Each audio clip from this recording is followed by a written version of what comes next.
October the 9th through the 15th.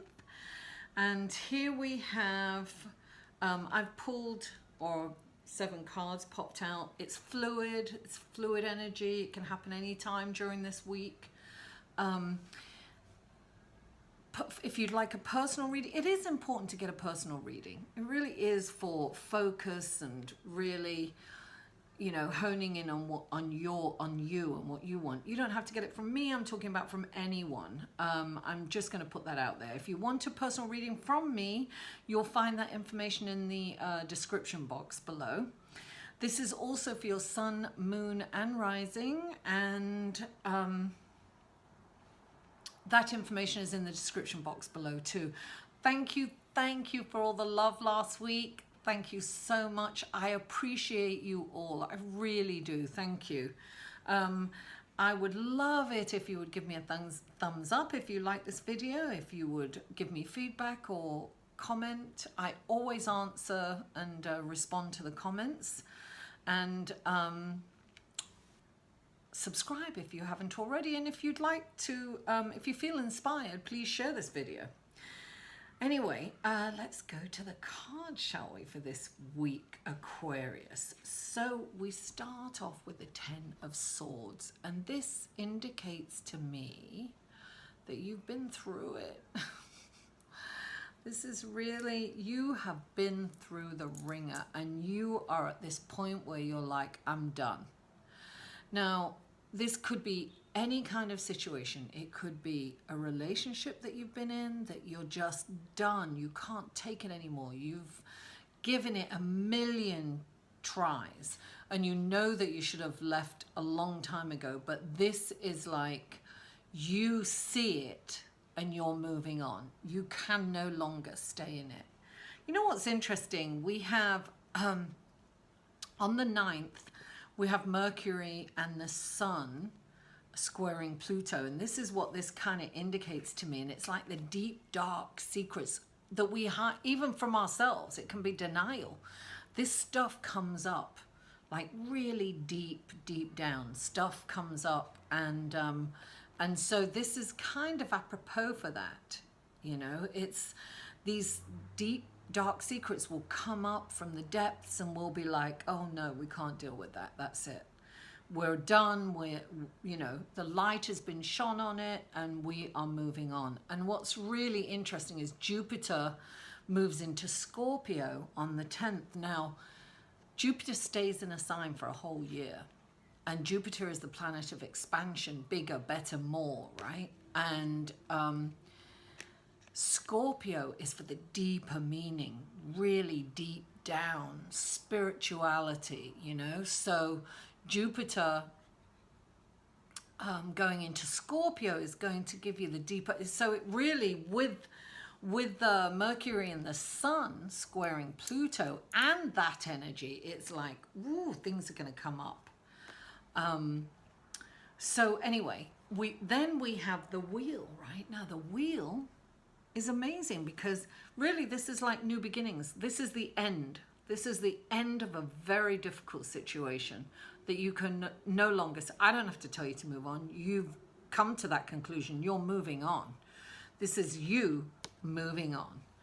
And this is the world, which indicates that you have all this experience. You've been through everything.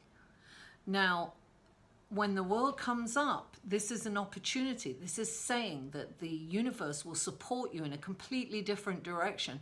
Say if you've been in a job and then you really want to follow your life purpose, you know, to heal people or help people, whatever your life purpose is, this is saying this is the perfect time and the universe will support you in that. I've said this before in numerology, this is the #1 year, this is new beginnings. This is like the opportune time to move forward with your life purpose. So then we have the night, the green night, my favorite night, right? Now it's about movement, and this whole month is about movement because there are no planets in retrograde. Everything's moving forward. So things are happening for people. It's quite fascinating. when you look at all the astrological aspects and transits. It's really interesting. So the Green Knight, right? He's the only knight that kind of just stands there. And when he comes in, it's saying, yes, move, right? He stands there and he eyes the terrain, and he comes up with a plan and a strategy, and he moves forward methodically. So this is saying, yes, move. Definitely keep it moving. But you must be very astute about how you move forward. So strategize, and, look at the lay of the land. Look at where you're going to be, thoughtful about where you're going to move, where you're moving, in which direction. Be extremely thoughtful. You will be supported. Now, this is also the material realm. This is on the planet.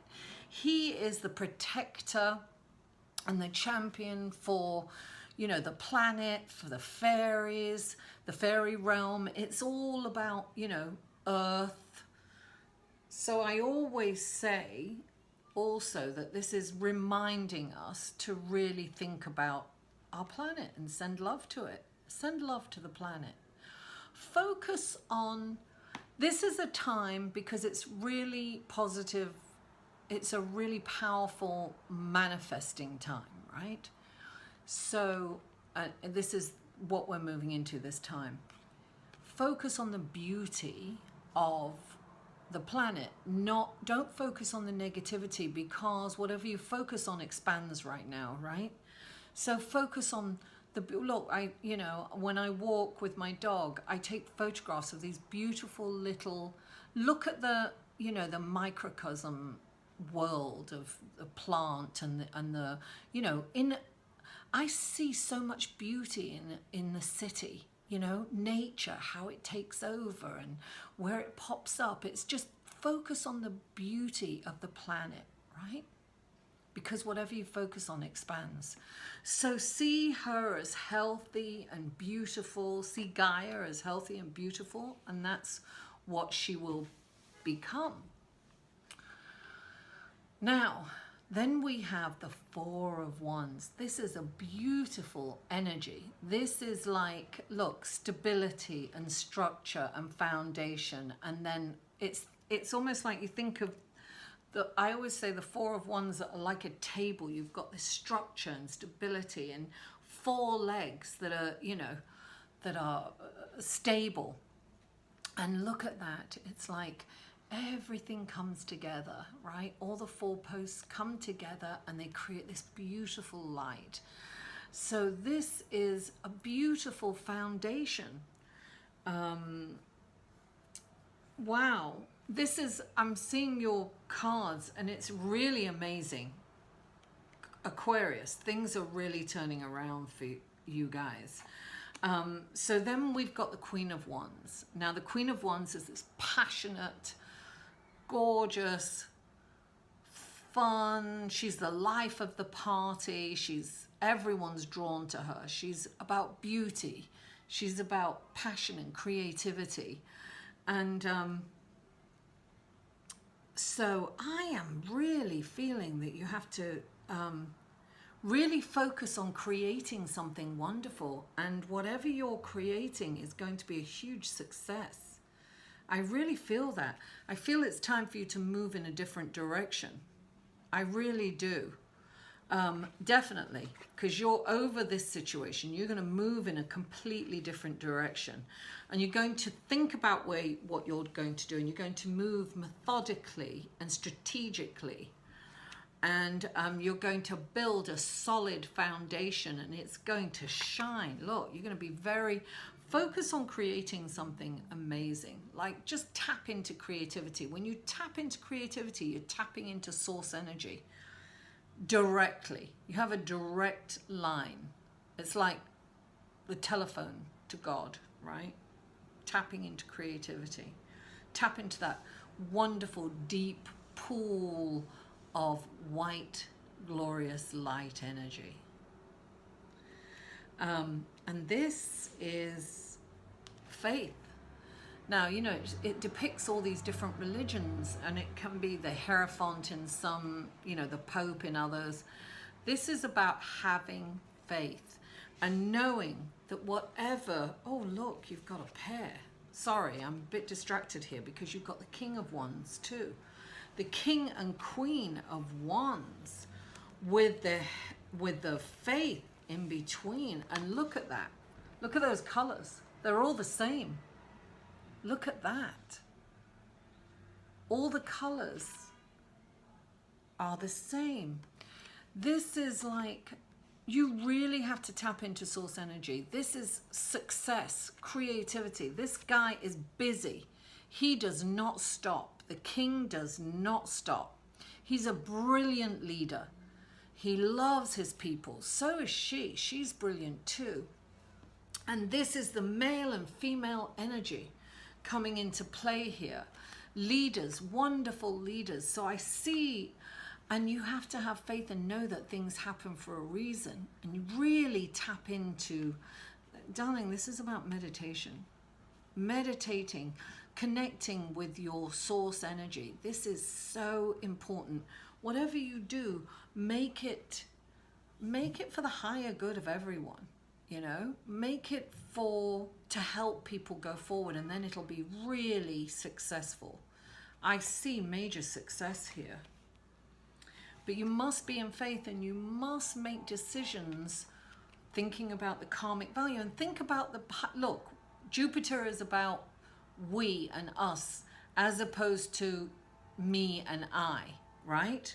So when Jupiter comes into Scorpio for that deeper meaning, look, faith, it's about spirituality expanding. It's about intuition and psychic abilities are growing amongst us. We're all going to search for that deeper meaning. We no longer want to live the way we've been living. Look, things are going to come out on a global level, and we're going to see how broken and fractured our society is. And we're going to come together and we're going to make it better. We're going to start changing things. But we are going to do it, not I, we. So we have to think in the we as opposed to the I. It's very important, Aquarius, to think of how can I collaborate with somebody to help this? It's about coming together as a community, and it's about being one, you know? I always think of that analogy of snowflakes. If you think of a single snowflake and how beautiful, intricate, and unique it is, and how delicate it is, and if you've seen it under a microscope, there's just stunning, and every single pattern is different. And if you just touch that snowflake, it just melts and disappears and it's gone. But look what happens when a whole load of those snowflakes gets together. It can put a huge city like New York at a standstill. The power of all of us, as opposed to just being one person. It starts with one. But when all of us are on the same page, it is beautiful, magical, and powerful. Anyway, Aquarius, thank you so much for tuning in. Mwah! I love you all, and I'll see you next week. For a personal reading, please email Mary at liveinthesolution.com.